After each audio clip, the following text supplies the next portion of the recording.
behavior change in patterns and new normal. The new normal we're also talking about is not just in the economic aspect of life. It's not just in the way we interact, but even in the way we go to school, and of course the way we go to the market, and most importantly the way we want to do this next election. So we are talking about it. We have seen it happen in other parts of the world, to some extent, and there's nothing wrong if we can replicate it here. But in replicating it, sensitization is key. Bring the citizenry, the voters in this circumstance, to a very good level of understanding so that they can know effectively what is amiss, and adapt to the new situation, as the case could be. All right, the second aspect of my question will be about the Executive Order 10. And of course, those concerned, especially the legislature members of the State Assembly, are already giving thumbs up to Mr. President for making this happen. Talking about the theory of separation of power, they're saying it's not only in terms of the functionality of instrument of office, but also in terms of the purse. Yeah, but executive order, it's a tool with the presidential democracy, and we have had lots of it in the American presidential system, particularly under President Obama. And when Trump came in, he also used it a lot. And back home, I remember at the time, our president also started signing some executive orders. And I remember also the vice president signed a couple, while he was acting. And for the president to have signed this again, it's a very good instruction for us that, yes, we have laws with their expectations, but there's a reason, there's a sense in reminding the populace or in reminding stakeholders on the need to comply with these laws. The laws are not there for fun. The laws are not there, just to be items on paper. They are there to be executed. So one function of executive order is a reminder of the need for us, to be guided by law, by constitution. Ordinarily, there wouldn't have been need for the executive order if separation of power, which is ingrained in the democratic process, had been our pattern, if it had been our particularity. But unfortunately, we've had a system where we have been witnessing deviation, orchestrated by some governors, not all of them, some governors, who are literally emperors, appropriating the functions, the financial functions of the judiciary and the legislature. This has been some kind of the unfortunate pattern which this executive order has come to remind us as being wrong. But again, appreciated that it's been passed, but the next thing is for us to ensure that there's implementation, because there are ways in which we circumvent laws, orders, and processes in this country. This one shouldn't be one more victim of those circumventions. All right, let's move on now. I spoke about this last week, while we were still talking about this program, and we were talking about the operational conundrum that we are faced with. We want the economy to become buoyant. Mm-hmm. We want to energize it. At the same time, we need to keep to protocols of safe distance and all that. And the industry has to begin to refire to fuel the economy and push us in the right direction, especially with the statistics and the information coming from the National Bureau of Statistics, as we are, collectively staring at some form of recession or the other in the coming months. So, in view of this, how do we begin to maintain a delicate balance between health and wealth? Yeah, Fisayo, I think it's a kind of quandary that we are in on a global scale. And like I always want to say, Nigeria is not alone in this quandary. We've even seen sophisticated countries trying to battle through these. We hear Donald Trump, President of America, for instance, saying almost every day that they have to get back to work. The tension is there. One of the strongest, if not the strongest economy in the world, just came crashing just like that on account of this pandemic. Regrettable as it could be. And look at Brazil too. Brazilian President Bolsonaro, he's reportedly not managing the pandemic well because he doesn't believe that he should privilege the management of the pandemic above the livelihood of people. And that debate has also crept into this country, where economics have said our economy cannot afford to be locked down for too long. So it's a major tension between managing our economy and staying safe from this pandemic. But how do we reconcile the situation? How do we find an equilibrated situation? The thing is just to continue what we're doing, to test, trace, isolate, and treat. Isolate and treat while we continue with our lifestyle, continue with our way of life. And what it means is that we need to come to the realization that this pandemic may not just go, just like the flu. Just like the Spanish flu didn't go away, HIV didn't go away, but mankind, humanity devised ways of coping with it. That's what I think is going to be our lot with respect to this coronavirus. Fisayo. All right, moving on.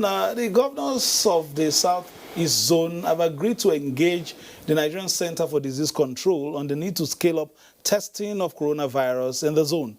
As the forum directs all Igbos living outside Igboland to obey all extant COVID-19 orders, especially the presidential directive on interstate movement. In the communique issued by the forum after its meeting in Enugu, the governors also requested the Inspector General of Police to abide by the agreement reached with him on community policing composition in the Southeast Zone. The report.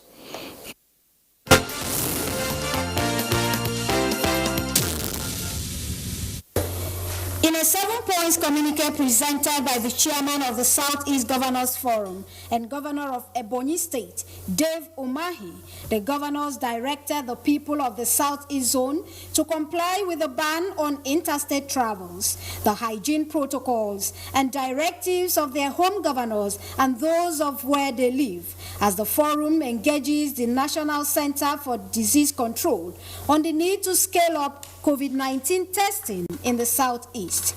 On security matters, the governors disagreed with the community policing composition formula contained in a recent communication to them from the Inspector General of Police.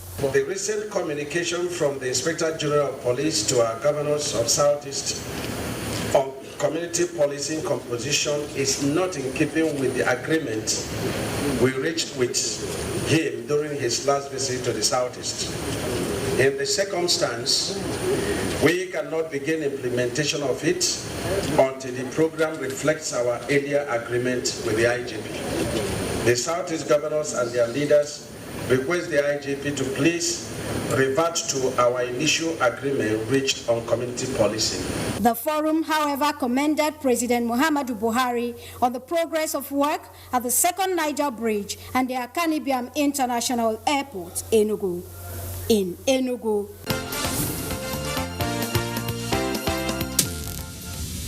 Was what could be described as putting aside political differences for the progress of Plateau State. Members of the National Assembly caucus from that state were at the government house, Rayfield in Jos, to present their donation to Governor Simon Bakulalong towards the fight against COVID-19. The delegation, which was led by the Deputy Speaker of the House of Representatives, Ahmed Idris Wase, donated an undisclosed sum of money to the Plateau State COVID-19 Trust Fund so as to assist government deal with the pandemic. The Deputy Speaker said the donation was in appreciation of the measures taken by the state government so far in dealing with the pandemic through several measures.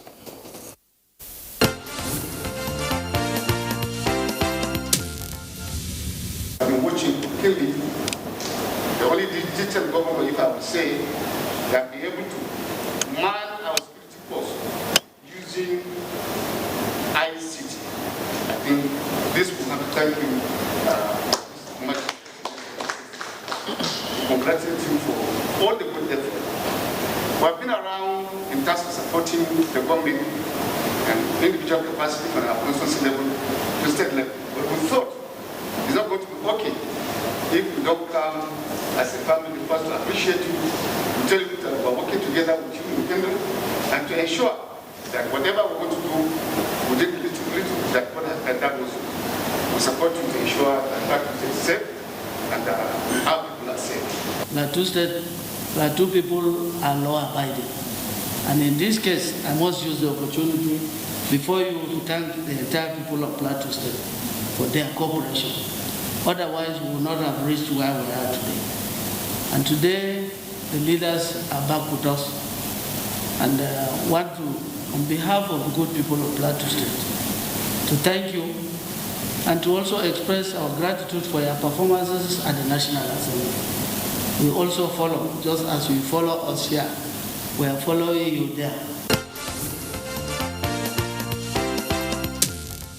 Right, in this fight against a raging pandemic, we've seen that issues of politics have been put aside, and political leaders across the divide doing what they can to make sure that at least we batten down the hatches for this rampaging disease, to blow over. And then, of course, there's also the need to begin to re-energize the local economy, to begin to think about local competence in different sectors of Nigerian economy. Absolutely. If there's one thing that has reminded us of our collective humanity in the last century is just this pandemic, and perhaps it's nature's way of letting us know that we have an element of sameness, of commonness, but again, we need to also know that the world is on a recoil.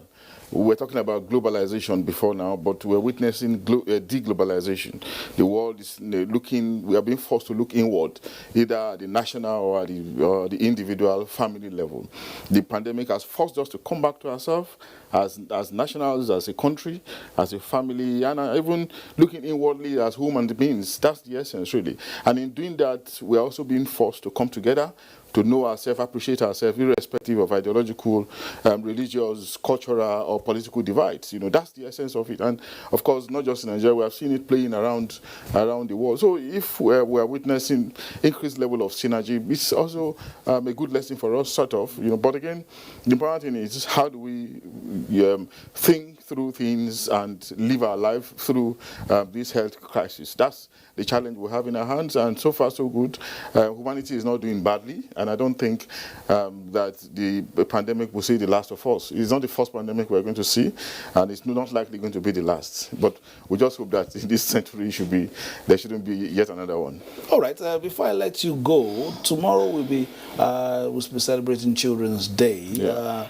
They are one of the most affected at this time. Schools shut down. Many conversations across the world on how to reopen and still maintain, a healthy, system. You being, an educationist and somebody in the system, how would you, untangle this conundrum, opening of schools and beginning to impact on education, especially putting into consideration the Nigerian environment. It's not a completely urbanized environment. Yeah, not completely urbanized, but of course there are so many things that are out there in terms of sophistication that we have also imbibed, which is technology of communication, technology of learning.